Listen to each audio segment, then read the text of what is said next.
का घड़ी बीतले दूसरा घड़ी अवरो तीसरा घड़ी है।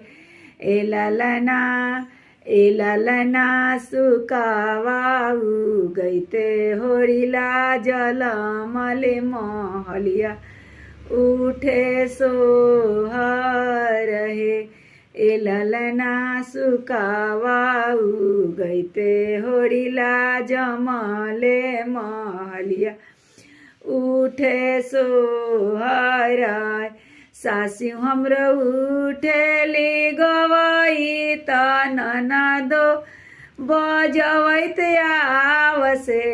ए ललना गोतिनी रे उठेली बिसमातल गोतियवा घरवा सोहर है। ए ललना गोतिनी उठेली बिसमातल गोतियवा घरवा सोहर। ननद मोरा आवेली हाथी चढ़ी नंदोइया घोड़ा चढ़ी है।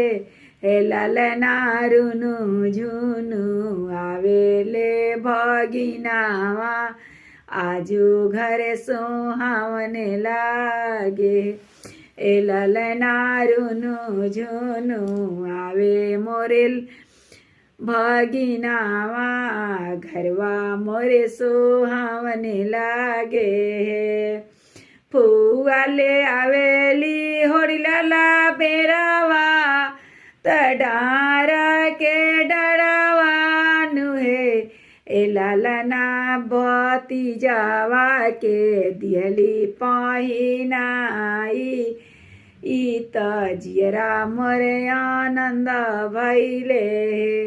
ए ललना भतीजे डरावा दिहली पहिनाई मनवा मोरे आनंद भैले। जल्दी से भौजी भैया के बोलावेली मुसुकी चलावेली है। ए स्वामी जी जल्दी से लावना हो चुनरिया तयव रोझुलनिया नु है।